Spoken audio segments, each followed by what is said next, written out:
Hey, Chris. Evening. Hey. We're just waiting for a few more people before we can begin. Perfect. Oh, So there's Jacob.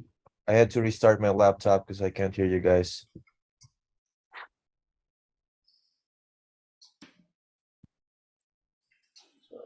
So we'll just give Daniela another minute or so, and then just JP's here. Hello. Hello, hello. I'll say Chris. We got Chris and Jenna online. Yeah. Yep. We do have quorum if you want to begin. She never said. Danielle said that she is coming. So.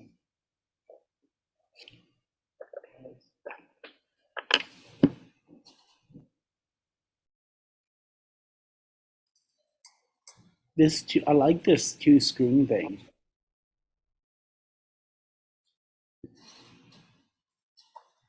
What do you mean, two screens? Hey, how's it going, Angela? Hey. Feel free to ask us food. Just trying to get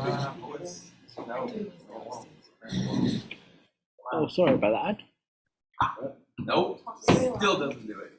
Ah, there we go. What are my screens?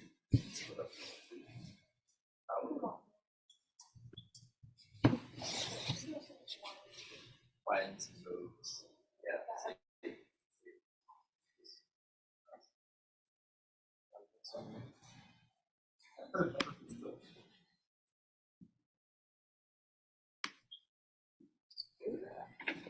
Your bad typing is rubbing off. I'll just whisper now.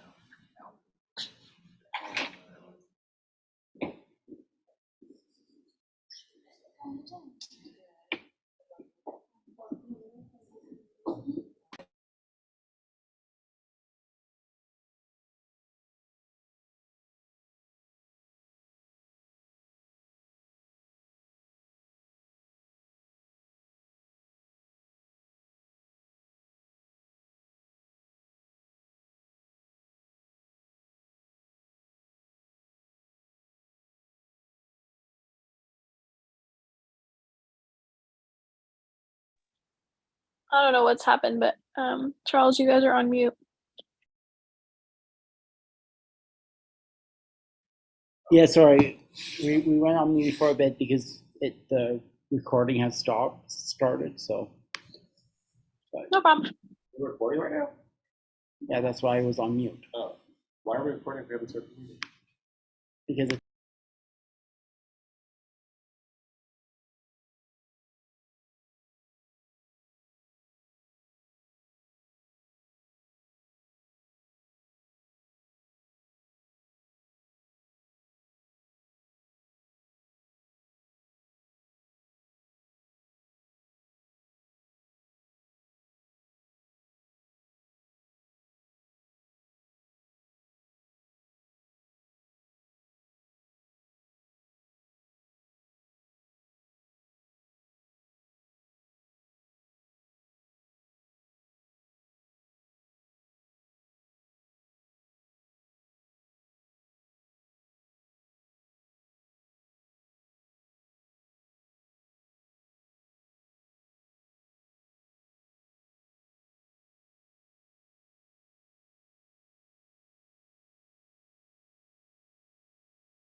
I can take a walk downstairs in a little bit. Okay, we're unmuted, so we can actually start. Sorry. Yes. Stop. I now call this meeting to order. We'll start with the land acknowledgement. So the Durham College Student Association is situated on the traditional lands of the first people of the Mississaugas of Skulgog Island First Nation. We recognize the lands on which we gather are covered under the Williams Treaties and rest within the traditional territory of the Mississaugas, a branch of the Anishinaabe Nation, which also includes Algonquin, Chippewa, Ottawa, Ojibwe, and the Potawatomi. It's through the treaty process that we are able to live, learn, gather, teach, and prosper in this region. We acknowledge with gratitude the land and the Indigenous peoples who have cared for and continue to protect Turtle Island and its resources. We commit to the responsibility of reconciliation and the work of increasing awareness and understanding for our shared history. We do so by recognizing the past and looking toward a shared future as friends, allies. Number 3, move to adopt the agenda. Can I get a mover and a seconder? I'll move. Seconded. All those in favor? All those opposed? Resolution 2023-0201 that the this is here. Conflict Next of door. interest. I'm just saying this is above that. Yeah, that's the resolution to adopt the agenda. Okay, fine. Number 4, any conflicts of interest? Okay, cool. None declared. Number 5, resolution 2023-0202 that the minutes of the meeting of the Board of Directors held on May 23rd, 2023 be adopted. Can I get a mover and a seconder? Moved. And I'll second. seconder. Seconded by Jenna. All those in favor? All those opposed?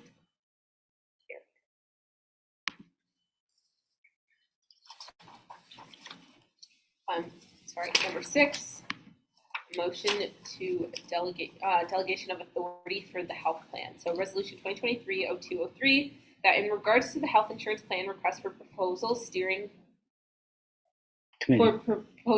committee as established by resolution 2021-0806, the management committee is authorized and empowered to 1, ratify the results of the recommendation of the committee, 2, enter into an agreement with the selected corporation, and 3, the general manager, executive chairperson, and proper officers of the Durham College Students Association are authorized and directed to do all things necessary, proper, and required to give effect to the action, and are further authorized and directed to execute all documents necessary in that behalf and to affix the corporation seal to the documents if required. Can I get a mover and a seconder? Moved. Seconded. All those in favor? Aye. I think maybe we should just explain. Yeah, do you want me to give a bit of background? Yeah. If there's any questions? We have a short agenda today. I know it's some of it a lot, but as you know, the board created an agreement with the college last year to basically have us take over the running of the international student plan and have it run under one roof. As part of that agreement, we've committed that the RFP would be run by a committee of people that includes the chairperson, a couple of DCSA folks, and a couple college staff. And so that committee is now working its way through the proposals. And within the next couple of weeks, they will likely have a successful proponent that they will want to begin the work of getting everything ready for November 4th. I also want to point out that the choice of company isn't based on different levels of benefits, for example. So one company is not saying, oh, you'll get 800 versus 700. They basically offer the same things that we can say, and as part of some of the conversations that we've had, hey, we'd like to take a little bit of a hit financially because we'd like to increase mental health services this year and see what that does to the plan. All those companies could do it. So the choice for company doesn't affect the actual front-facing student experience. 500 for dental, 500 for dental for all of them. It's the sort of technology, little side benefits of how fast they pay the college and how fast they do all these things. So I thought that was important to know, just because we wouldn't want you to think that like there's a vote between different levels of benefits. It's really just which company provides that sort of technological backup to run the plan. The actual plan details can be the same basically for many. And so the committee is working through. The committee has members. I was hoping Kevin was here. Unfortunately, he wasn't able to be here. Kevin is the head of procurement for college. So actually, he is running this process fully. That keeps us somewhat arm's length away from it. And so the college runs it as they would any other RFP process. So all scoring goes through the office of the college, where they run all the procurement for DC. This is just done to make sure that you folks also know that it's run in a proper way by a team of people whose job it is to run procurement. But the scoring is done by the committee. Their office has nothing to do with the choice or the scoring or any of that stuff. But that helps give the board, but also DC confidence in the process is being done in a transparent and ethical way that complies with all of the standards that DC usually has when dealing with contracts. So Kevin, and actually the companies aren't allowed to email any of us. They go right to Kevin. We get the questions and we'll answer them, but if there's an arm's length from any of the proponents, run through the office of procurement at the college, which is part of our request as well with DC when we came to the agreement, which is we want their help to make sure the process is run properly, transparently, so that everyone can have confidence in the results and how it's done. So yeah, that's it. We expect that the RP will be done pretty quickly, and because this health plan will kick in for September, we want to move pretty quickly to get them set up right away. And so all this is doing is saying, yes, we will accept the result of the RFP. And what is an RFP? Sorry, I apologize. Request for proposal. So basically, there's a number of different ways to ask for services. And a request for proposal is sort of the most formal way. And what the board last year has said and put out there is saying, hey, we would like to enter into a health plan contract with a company that does all of the services, so our students have one experience and have a seamless experience. And this is specifically for the international students? All students, So international and domestic. This all started because we approached DC and said, hey, listen, like we've gotten a lot of complaints in terms of how the process works, and we have a health plan coordinator here. Before this past year, international students would go to the international office for questions and complaints and concerns, and domestic students would come to us, even though our plan also covered international students for the extended health and dental. So that means your massage and your prescription pills and all that, but a prescription medication, sorry, but the international office covered the OHIP alternative. So basically what we all get, our OHIP card that lets you go to the doctor's office, that's the plan that they had covered. But they had also requested that they did not want to keep running it because they don't run a health plan in general. And so they were stuck having to ask the company questions. They were too short-staffed to effectively be able to run it. As you know, the international office is growing quite a lot, and there's a lot of things for them to deal with. And so one of the things we approached them about, and they were very excited about it, is that, listen, we have a health plan coordinator. It doesn't make sense that we employ somebody who's in charge of health plans, whose job is to take complaints, to help students get file claims, to do all this stuff, and that half the students don't come to them. And they were like, yes, please. Like, so now the nice thing for students as of September is they'll be one office, one email, and one place to go. If you go to the international office and say, hey, I'm having trouble, they'll say, no problem. Go to the DCSA. We'll set you up with Donna. You have an appointment. Go ahead. So it frees them up to focus on all the other services that international students need. And it makes, we hope, or I think the board last year when they voted hopes, that it makes the experience for also all students, particularly international students, seamless. Because right now we're handing two flyers out. Are you a domestic student or are you an international student? If you're international, you have both flyers, the extended health and dental, that's the prescription medications, the massage, all those wraparound other services, and then the OHIP alternative, if you're an international student. The hope is you would still get an OHIP alternative and all that, but then there's one website to go to, and ideally one health card, so that all students have kind of the same seamless experience, and on the back end, the insurance company figures out, okay, Megan is an international student, so her bill needs to go through this, and Bob is a domestic student, and his bill goes through this. What does Kevin do? Kevin's the manager of procurement at college. Okay. Yeah, so that's his team and him oversee all, when we do construction, the college buys anything, anything major. Baker? Yeah, no, that's No. the, Kevin who sits on our board. Oh, Kevin, don't watch this video, I'm so sorry. Jones. You do so much for us. Kevin Jones. Yeah. I knew to look it up in the system. Yeah, so Kevin's Because you had me. not the dean, that's Kevin Baker, but the manager of procurement. So when the college does construction, when the college buys anything, they go through his office to run that process. So they have a very strict set of rules of how it runs, who's allowed, you can't do messaging, the companies, they have a very, and the nice thing for us, and one of the reasons we wanted them to help run this process was that I think it gives students, the board as well, the confidence that it's being done to the college's standards. It's not just like our team here running this important process. It's the college also saying, yep, everything's above board. This is properly selected and we approve that this is being done well. So it gives them, I think, a lot of confidence too. So they're very excited about it. The international office is very excited and they are part of the committee. So they have a say in making sure everything is the international student standard. So yeah, that's kind of the background on that. And then the hope would be that I have just to throw in, Gina, essentially, like, the reason there's someone like Kevin who has a role like that, anything that costs like a significant amount of money needs to be sent to a committee, and not just DCSA, for the whole college, and people have to like vote on it. It's always like not just this is happening, it always has like multi-step. So when there's problems on campus, like it's like there's like 7 months of meetings before things can really get fixed. And you'll see that throughout the year, that everything really needs like a meeting and voting on when money is going to be spent. Okay, thank you, Jenna. Yeah, and just in terms of this motion here, what this motion does is it's ultimately the board that has ability to enter into this contract. The reality is that we have to move fast on this. So we would either need to call an emergency board meeting and delay it, or the board under the bylaws can give the power to the management committee to move fast. Quite frankly, the week it would take to call a new board meeting for this is a week which. Yeah, also just to be very clear, like, we're just like our agreement with the college, we're just accepting the results of what the committee scores. So it's not like the management committee will be like, I see that the committee scored company A the winner, we're gonna pick company B. The board is basically saying, just like you would vote, you're also really going to just vote for what the committee has recommended, unless there's clear, like, broad, or like, no, there's no way that Shoppers knows how to do insurance. They can't possibly give us a contract. That's not a, you know. So really, all we're doing is ratifying the results that the committee has voted on. Yeah, it's there. That's it. Yeah, and that those results will be available as well. And so part of the reason the college does it also is for legal reasons.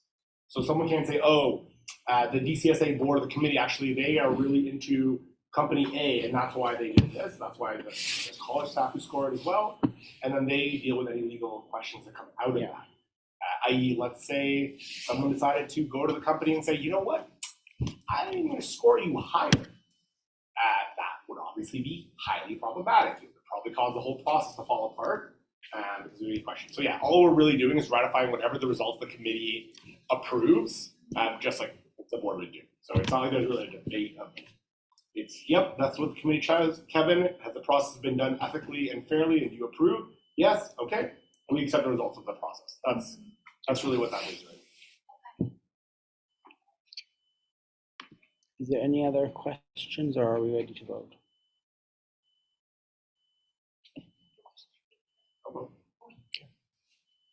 I think, didn't we technically vote already before we got into explanations?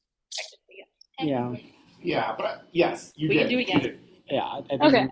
I think it's always good to give context before people vote. I appreciate people are moving quickly, but Okay, I'll move it so we can get the ball rolling. it's already moved and seconded, so. All those, Oh, okay. Aye. all those opposed? Moved. Carried. B, Resolution 2023-0204. I will give a background. So this is the downtown banner policy. There's 3 post-secondary institutions in Oshawa. That is ourselves, Ontario Tech, and Trent University. There is a bit of political tension with the banners that appear in the downtown core of Oshawa. And basically, we as an institution don't get the benefit to have banners. It is mostly Ontario Tech, and I believe a few Trent, because they're also downtown. Our argument is, even though we don't have a physical building downtown, we still have very much a presence here. We are the oldest institution, we are the largest institution, and it should not be monopolized by one particular institution. It also shouldn't be exclusive, and we spend a lot of money investing in our downtown core and throughout Oshawa, and we believe that we should also deserve that type of presence. That being said, so the resolution is 1, that Durham College should be viewed as equal partners with the University of Ontario Institute of Technology, AE Ontario Tech, and Trent University in the post-secondary sector of Durham Region. 2, that Durham College contributes countless millions of dollars to the Durham region economy. And 3, that no post-secondary institution should monopolize being celebrated in any part of the Durham region. So the board of directors therefore calls upon the corporation of the city of Oshawa to 1, recognize the contribution of Durham College to the Oshawa community and allow Durham College to be a participant in the banner program for the downtown business area, and 2, support the letter of May 24th, 2023 from Don Lavisa, president of Durham College, to the city clerk of the city of Oshawa regarding CNCL-23-54 downtown Oshawa banner program. The board of directors directs the executive chair to bring this resolution to the corporation of the city of Oshawa through the mayor of Oshawa and Durham College of Applied Arts and Technology and the president of Durham College. So basically supporting the directives of the president to make sure that we also get fair Yeah, presence. and the letter's on the screen for those who From Don. come down.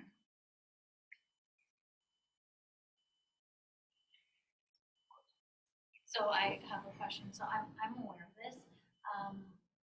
How are you proposing, like, how does this affect the DCSA, and what do you propose? Do we support this? How do we write a letter? Like, how does that go?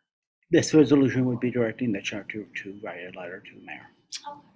Yes.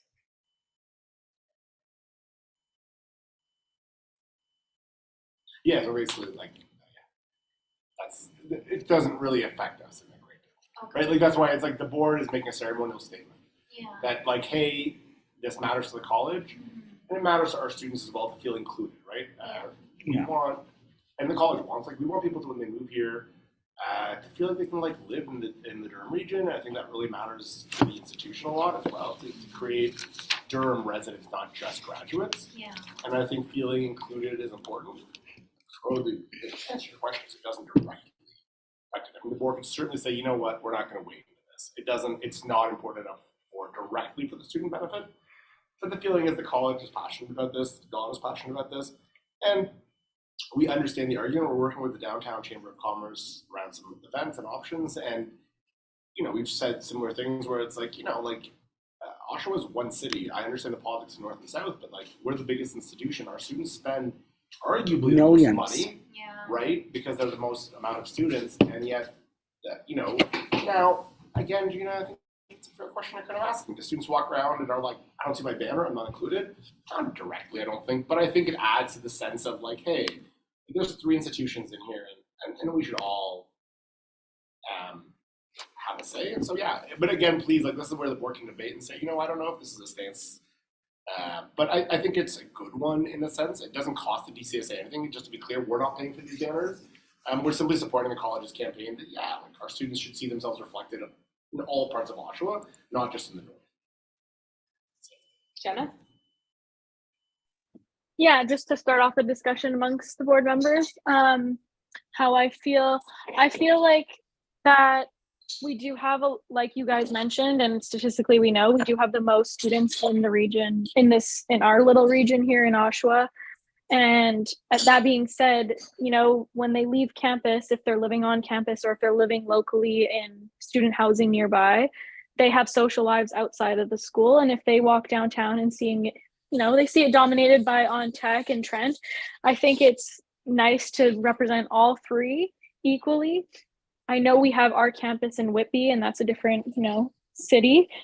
But at the same time, it's the downtown core. Just because there's, a building there and there are classes that still have to leave campus for whatever's in their curriculum, and they go into the downtown area for a part of their courses. So I think there's no reason why we shouldn't try. We shouldn't ask for it, and why we shouldn't write a letter. I also think it reinforces our commitment to our partnerships with businesses and different, city committees that we work with. So, wasn't it also part of it was something that was brought to the table for last year's agreement with, I don't want to call it successful, what was? Yeah, it's part of the conversation about, I think the college feels that they are, and I think they're justified to feel this, that they contribute quite heavily to the economy in the Durham region, both on like the dollar per dollar basis, as in like students spending money in town where they live here, but also in the long-term economic benefit of like attracting talent and then ideally, keeping some of that talent here locally in the Durham region. And so I think it's a fair argument for them that as someone who's newer to the region, I don't really understand the north-south politics as well. They're obviously real and they're obviously there, but from an outside perspective, it's totally ridiculous to say that the north of the city is somehow different than the downtown, especially if our goal is to, UPass matters to us, right? Our goal is to promote students to travel and to get downtown and spend money. And so, Meg said, I think, That being said, also, I took public transportation when I was there, and every single bus I had to take had to go through the downtown core, and I would stand at bus stops in the middle where you have to do a swap between the two types of buses, and you would just see those signs for the other schools. And I think because a lot of students travel, because a lot of people are local, it's another great way to show our school pride and represent us, especially with how much money we put into the economy. So I would be in favor of this because I think it would create a sense of unity for not just our relationship with Durham College, businesses downtown, and for the students as well. So I'm for it. Any other comments? May I have a mover and a seconder? Move it. Moved and seconded. All those in favor? Aye. All those Aye. opposed? Carried. And that is it from that. Oh, that should have been deleted. Um, The financial reports. That we don't have financial reports today, so that should have been deleted. I do apologize to the House for that. Report of the executive.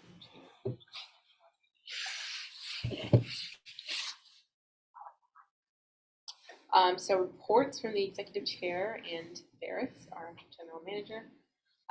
So this past week we had a meeting with the director of athletics and his staff about building partnerships with ourselves and them for campus recreation and for varsity. So we're hoping to have a bigger presence at varsity games to kind of get the atmosphere pumping and get more students out to support our fellow athletes, as well as having more opportunities and more fun and giveaways to have at games for students.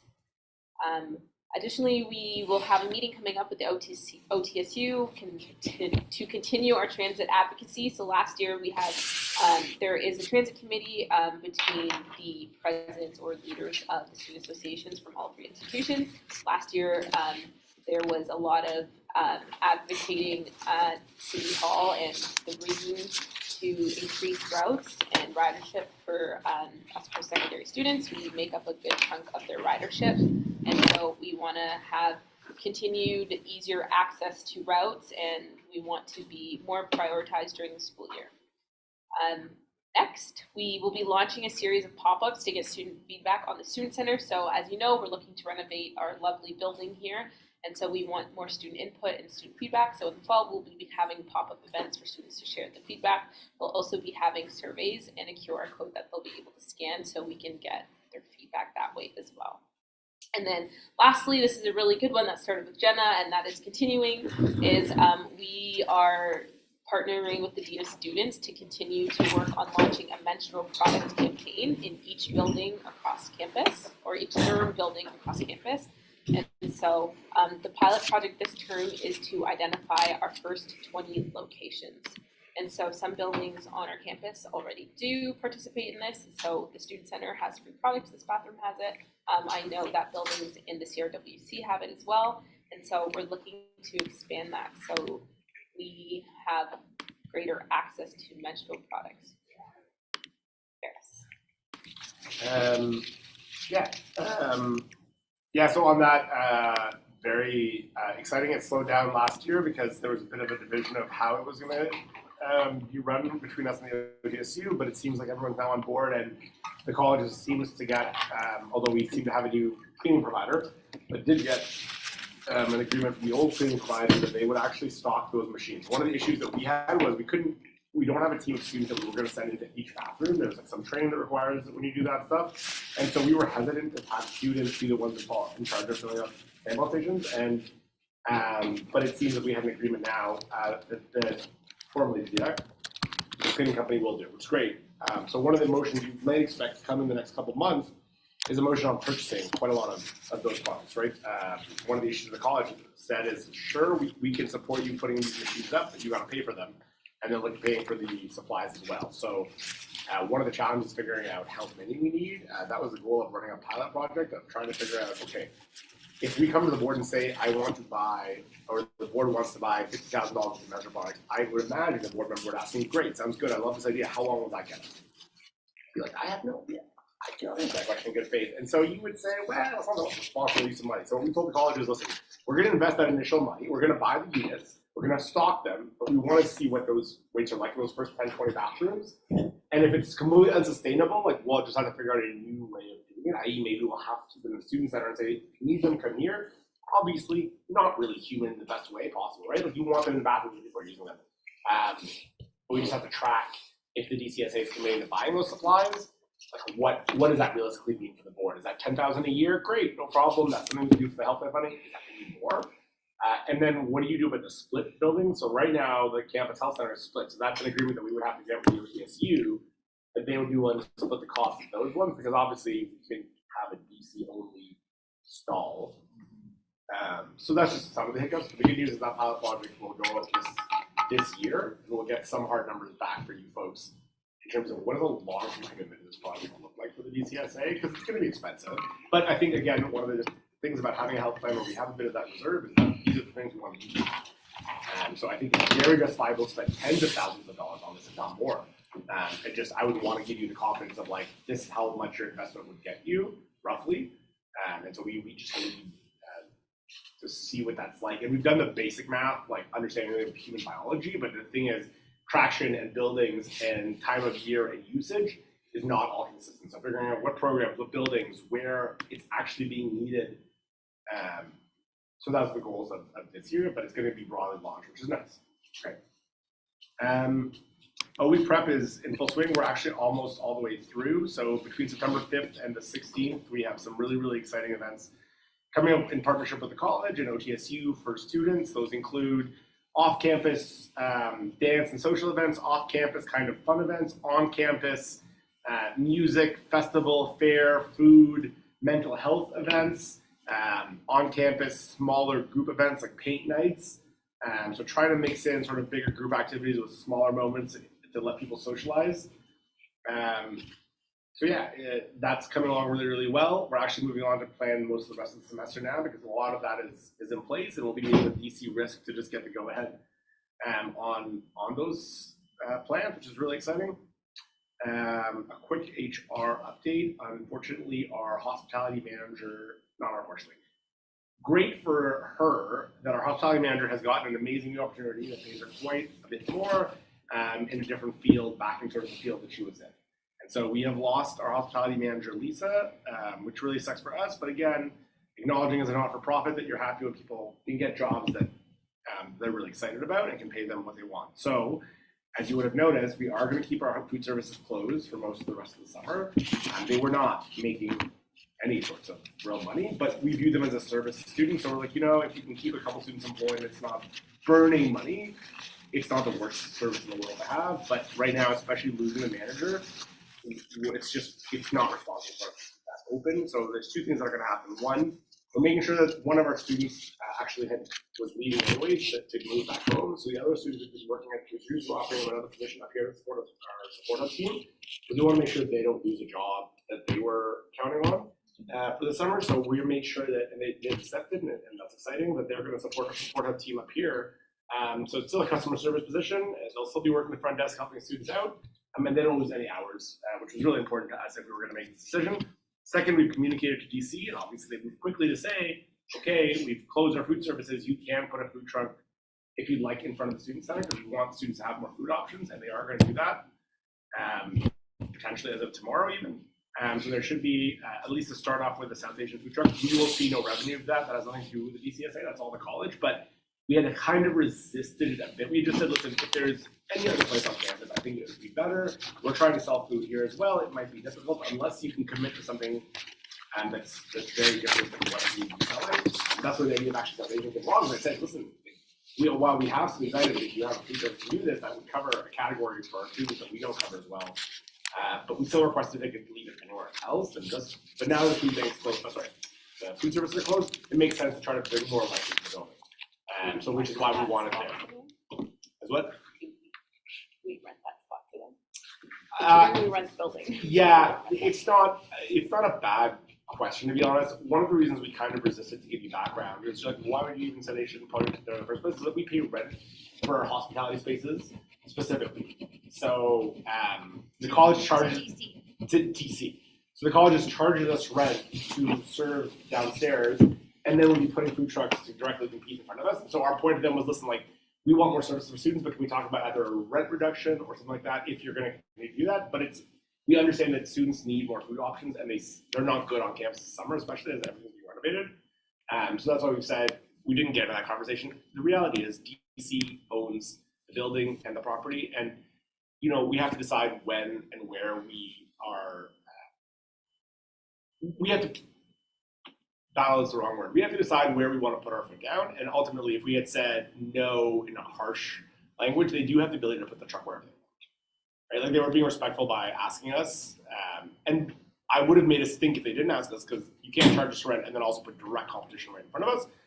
But we want students to have those options, and so no, I don't think it's the amount we would get isn't there. And the reality is, if they wanted to, they would just put it there. So part of it is kind of like, but we have a great relationship with DC. They're wonderful to work with right now. They asked us, they wanted our input, they agreed, okay, you're right, we shouldn't put it right in front of your building. But part of that back and forth good relationship is to say, hey, you know what, we're gonna close it. Why don't you guys go ahead and put it right in front of our building?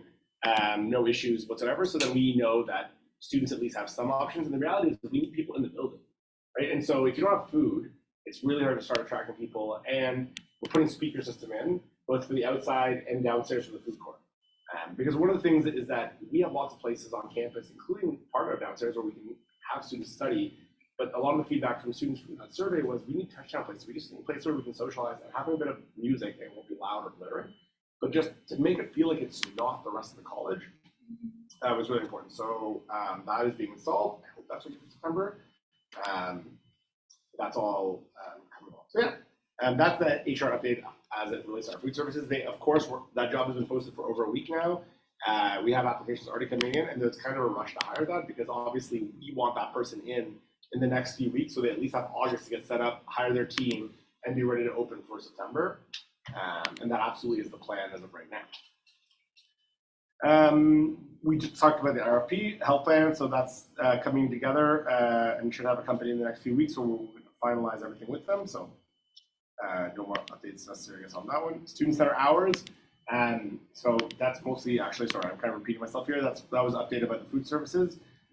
We're also looking at what to do on campus on Fridays, whether we try to produce more events or student life. It is so quiet on campus on Fridays, and there's very few classes. And so we're trying to figure out, do we do something specifically on Fridays to try to like motivate that time and space, or do we close the building Fridays, which I don't, but like acknowledging that there's, last Friday we had one student walk in all day, and so it's difficult to make sure to justify the full staffing arrangement, but we're looking at options on how we can best use that time, especially in the summer. That Friday is really quiet, and we've got the heat map from the college, and there's very, very, very few classes happening. At that point, Tuesday, Wednesday, Thursdays are by far the biggest days. Mondays and Fridays are quieter, Mondays being much busier than Friday. So we're trying to find ways of like, how do we support the students who are on campus, but also acknowledging that there's not a lot of action on campus. Is there a different way we can do this? Should we have all the staff working all the other days, which they generally do anyways, and then say you work from home Friday, but you can't work from home Tuesday, Wednesday, Thursday? So we're looking at different models, and we've been talking to other student unions, and like, how are you staffing your spaces? And is there any work from home options remaining? And how are you dealing with seasonal changes? So it's been interesting to get feedback from other schools on how they're doing it. And I can tell you that I think the direction we will head, at least for September, is we will do exactly what DC is doing. We've been told that the student-led departments at DC are basically on campus 4 days and have the option to work remotely for 1. So as of September, that is likely what the DCSA will do. That doesn't affect our hours in September. We will be open Monday through Friday. Closing on a Friday would never be an option during the school, during the September to April window. So yeah, we're doing a little bit of thinking and working on how we can best support students. But one thing we told DC is we'll likely match them and make sure that we have the same kind of staffing options as they do. We also don't want to lose people to DC and vice versa. We're not here to try to poach people from DC. So keeping our staffing structures relatively similar is pretty important. So that's an hours. Media Hub. The Media Hub is, for all intents and purposes, done. There's definitely some very weak, there's some outstanding work that needs to be done. The company didn't do a great job with some of it. That's not the technology company, but the construction company. So we're meeting with DC to see which part of it need to be redone. But overall, the space is effectively done. Our staff have been in there for a few weeks training, a day or two a week. I'm very excited for you to see it. The equipment is absolutely unbelievable. When can we see it? So I was going to talk about that, the opening of September, but I'm sure what I'll probably try to do is maybe at our next board meeting in August, I'll see if we can plan like a tour half an hour before. Nobody wants to do stuff after, but maybe what I'll do is I'll get Charles to book us in a Media Hub tour before. We could theoretically have the board meeting in the Media Hub.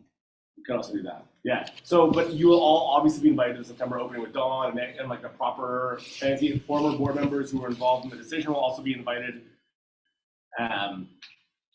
there. But yeah, I think maybe it'd be a good idea to give you guys a bit of a tour, do our next board meeting there in August. Because I'd like also the staff to show you the gear, because just the quality, it's really hard to explain the difference unless you watch my radio shows. The quality difference is wild on the phone as we were looking at it. It's just like so crisp and 4K and so clean. The one thing I'm glad is that we did not shoot that at all in terms of the tech. We have some issues with the way the construction was done, but students won't ever know those. Like it's kind of, if everyone's here has been in theater, like no one knows what actually has gone wrong because it's not clear and obvious unless you were involved in every detail and you're like, oh, why is the drywall like that? It shouldn't have been like that. But realistically, once we get over our problems, no one will really know them. It's going to be an amazing 60 students. Again, most importantly, the IT is absolutely, without a doubt, the best in the college in terms of the podcast experience. I will be comfortable saying our podcast is rival most of the podcasts you get on Spotify in terms of technology, in terms of like the quality of camera that you're getting in that space. So I'm really excited for students and I'm excited for folks to see it. The nice thing is for us too is opened up a couple of interview spaces. So we'll have an interview room in there where we can do side interviews with people that aren't affecting the actual production. And now we have a newsroom. So going from just having the podcast, now having the podcast studio, the newsroom, and 2 whisper rooms, it's going to be really, really exciting. I don't love this video because I think the quality looks terrible because it's fuzzy and the lighting hasn't been fixed yet. But to give you some idea of it, that is what it will look like. Again, they hadn't fixed his lighting. He's like too. That's the current one. Yeah, he's too faded out there. But that's again, just the quality that students will get versus what they've got in the past. I think it's going to make them feel really, really amazing in terms of that. So that's our current quality, which is great, and it is what it is. But even the one that I think is not good, which isn't color fixed, you can tell that Charles goes back to that, just the difference, and just the camera angles and the quality of the camera that our students are going to get is just night and day. This is a test show they ran at the new studio. One of the interesting things will also be to see how our website deals with stream quality. Because as you'll see, the quality is just significantly better than what you just saw there. And so for our students, we're really excited to be able to zoom in, zoom out. We can have 4 people across this table and the camera can zoom out. We can have 1 person as you see and zoom in, and then we can have a news desk. So I'm not going to geek out over all the stuff, but just for students, it's going to be a massive difference in those who will love it, want to create brands and podcasts, and it will be a huge, huge advantage for them to sort of have the best possible technology available in terms of podcast creation and video production. So just really excited that the DCSA will have that space, and the college, I know, is thrilled. The branding goes up. It's supposed to go up July 13th. We'll see if that happens next week, but that will be the DCSA logo on the front desk, on the front door, and then the Media Hub brand, which is the DCSA logo with Media Hub written on the main hallway there. So it's just going to be, it's going to be a great position. It'll also be the only place in the rest of the college that our brand is visible. And so, of course, what we're doing is we have a front desk there. So that front desk will also serve all DCSA interests. So it'll be a place where you come in and check in for your meetup show, but it'll also be like, hey, I have a health plan question, and we're not going to say in the middle of February, let's go to the student center. Now we're going to say, no problem, I have everything you need here. You need to talk to our coordinator. Let me call Dawn and see if she's available right now, so you don't have to walk over for no reason. So ideally, we're significantly increasing our touch points with students by having that location in right off the pin. So the goal is that front desk. That's why you'll see the branding is not just like all media. It's designed in a way where it will look like part of the DCSA infrastructure as well. So that's really the big win there, I think, for us, outside of media. Of course, media has its own amazing venture, but for the rest of the DCSA, now being able to advertise 3 front desks. So we'll tell students, you come see us at Whitby, you come see us at Media Hub, or you come see us at the Student Center, and we can give you answers at all 3 locations for pretty much all the topics that you would need to go to any of those desks. Media Hub may be a different class or going there a chance for sure. So that's really exciting, and a big part of the planning and spend on this was to give the DCSA that the Golden Wiley Building presence in a significant way that's beyond just the Media Hub. I talked for a little bit. Let me open up to some questions. And then, yeah, I think that'll cover a lot of this. What about the financial control? Yes, so right now we have 2, thank you. We have our staff from Robert Half. So we have a very qualified, sort of overtly qualified CA from Robert Half and a bookkeeper. We're going with those right now until at least another month or so. And part of that, Gina, is because we lost 2 finance people in 1 fiscal year. And so we're a little worried for the audit, just for the consistency. So we're actually keeping them on to help us close all the books and run through the audit. I will say, though, the goal is to have somebody in before the end of the summer. We were delaying it a bit, but I think now we're going to rush it back a bit because we can count on them for quite a while, and they're very qualified to do what they're doing. But we do need our own internal person. The priority right now is going to my last update. Sorry, there's one more actually. Is our esports, which our second interview is this week. So our esports coordinator will be starting by the next 2 or 3 weeks, and also Lisa, the hospitality position. Because we have Robert Half helping us on the finance end right now, we can live another couple of weeks of the month. We can really get into the end of August, September, and have them finish our audit and have the new person start in September. I think we want them starting earlier. When is the audit? Our audit fieldwork usually starts July, August, and then usually comes back to the board by like November, like the end of the fall. So yeah, that's the hesitation now, is having them start. Right now, we really want these people to just get everything closed up for the year, because it's too much almost to ask a 3rd new person to come in. We had 1 person leave in November and then 1 person leave in May. So 2 in 1 fiscal year is 2 different styles. So part of the thinking now is let's let them finish up the books for this year and then bring that person in. But I imagine we'll want them in for this. But right now, yeah, esports and hospitality, because they both, we don't have an option on those. Like hospitality has to open in September and esports has to open in September. We could, in theory, keep the Robert Half staff on for another month or 2 if we don't have that option. So yeah, great question. And thank you. we've shortlisted. Yeah, and we've, you reminded me that, yes, esports. So 2nd round of interviews this week, which means, whatever you believe in willing, we have a person starting in the next few weeks, and the college just hired their esports varsity manager. So the 2 will work together, sort of create a great experience for students down there for the next 2 years. Yeah. That is it for now.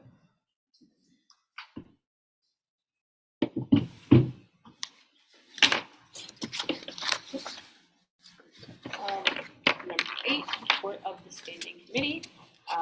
The report of the standing committee be adopted. Yeah, we did. So we had a standing committee, the report's enclosed. We did, sorry. Yeah, it was quick because there was no substantive issue, so I blanked it out. Yeah, so the standing committee met, it reviewed its own mandate, and we began conversations about governance, and it lasted 14 minutes. So that's so the summer report. yeah, that won't happen in the school year. Just like our board meetings, this will probably be the shortest board meeting you get all year, so enjoy that. Because once you hit August, might be quick-ish too, but once you hit September, that'd be enough to get some motions. So we do. So there's need not to- much to adopt, I guess. Yeah, we do need to adopt it though. Yeah. Okay, can I get a mover and a seconder, please? I'll move. That's gonna move. Jenna seconded. Yeah. All those in favor? Aye. All those opposed? There is no financial report. That was actually a mistake on the agenda. I forgot to delete that, so it goes to other. Other reports. Okay, so here we go. R 2023-0201 Student Network Policy Changes. So I'm not sure if I'll most of you were in school at this time, but Doug Ford created a law called the Student Choice Initiative. And so what that did was it allowed students to specifically choose which,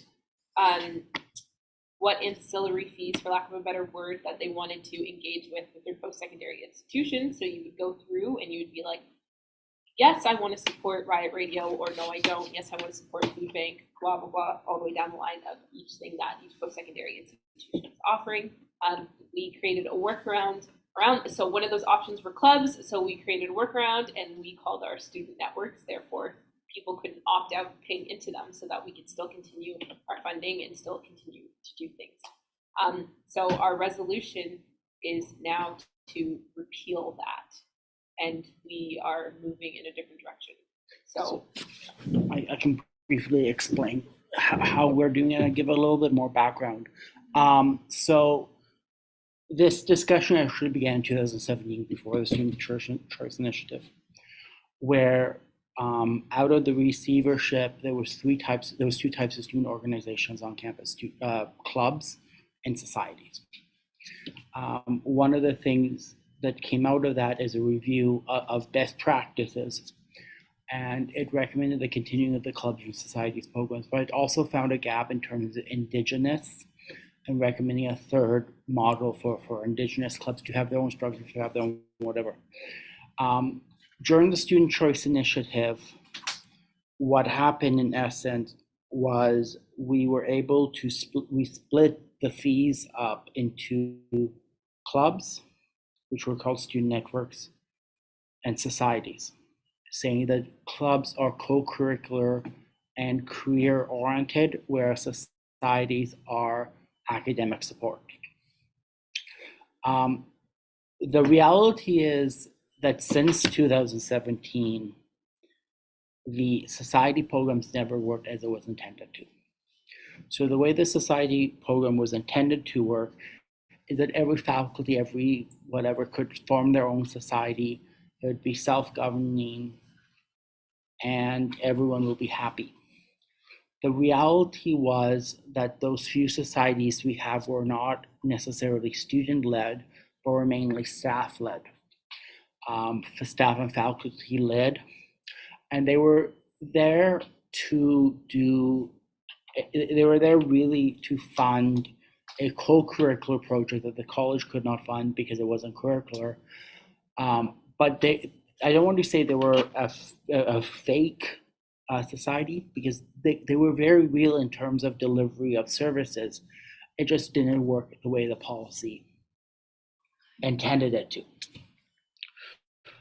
So what this does, the other part of this is, in order to really protect ourselves from accusations that we were using the money during the Student Choice Initiative improperly, we place severe restrictions on political clubs and religious clubs. There's not the need to put those restrictions anymore. So what this policy does is it actually winds down the society program and wind down the Indigenous Student Circle program. We have never had an Indigenous Student Circle in the history of this school. But what I will say is it does not prevent that. If someone wanted to create a accounting club and go and eat pizza and talk about a balance sheet, well within their powers to do that. If a group of Indigenous students wanted to create a Indigenous club, well within their powers to do that. Currently, we have that for the LGBT plus community. So that's the first thing this does. The second thing this does is it recognizes that those projects, we really need to find a mechanism to fund them in a way that makes sense for it. so that we're not forcing faculty and staff to create clubs and societies which just don't exist in reality, and we're not turning a blind eye to it. So this creates the co-curricular student engagement grant fund. So any group that is not a club can ask us for funding. A classic example of this is there is a project management symposium that's done every year. It is quite standard in format. It benefits every student that goes to it. So instead of forcing them to create a society for the purpose of the society, which for all intents and purposes does not exist, for the purpose of getting this funding, what this does is it creates a mechanism that we can provide funding directly to it. There is a funding application process. It is reviewed as a club's application would be reviewed by our staff with a recommendation on funding to the general manager, who then would, under the financial administration policy, make the appropriate recommendations, and then the staff would work with them as appropriate. The final thing this does is it removes some, but not all of the restrictions on religious and political clubs receiving funding.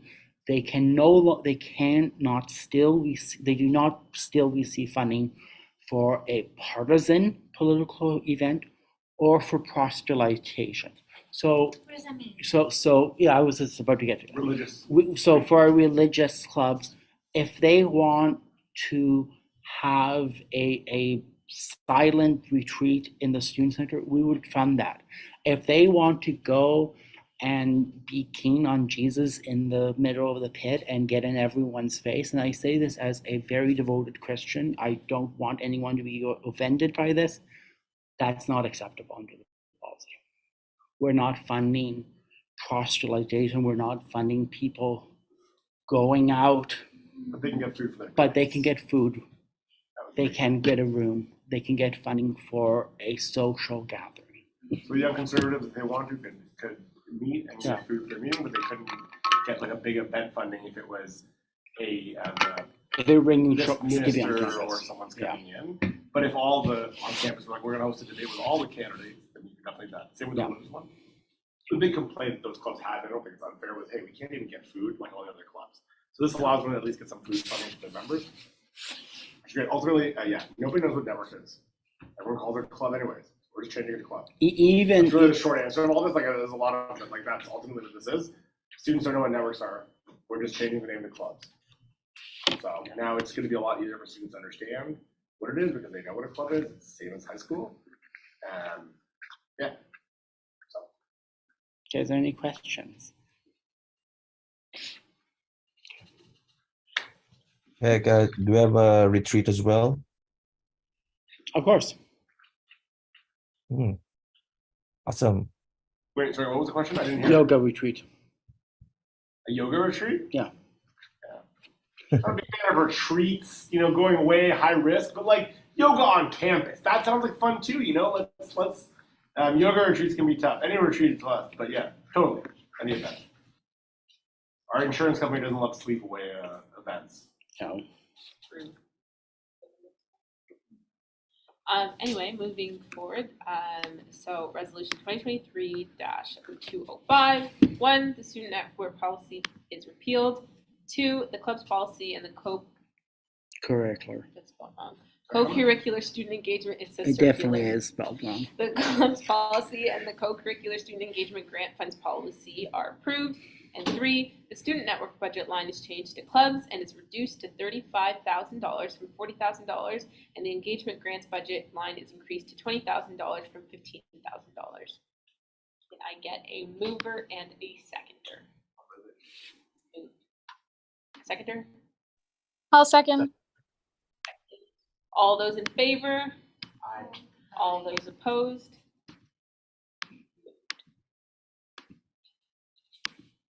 Do you need a second or are you good? I'm good. Any more questions, statements, comments from you guys?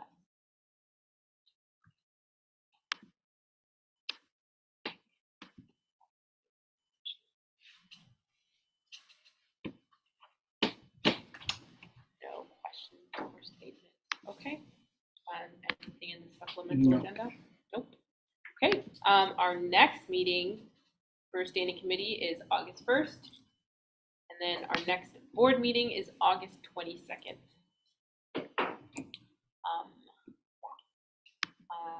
If that does not work, we send an email and we'll try and work around that.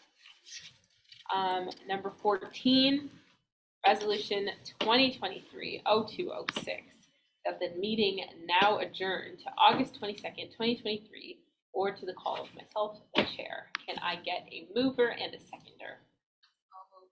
Moved by Angela, seconded by Josiah. All those in favor? Aye. All those opposed? So carried. Our meeting is now over.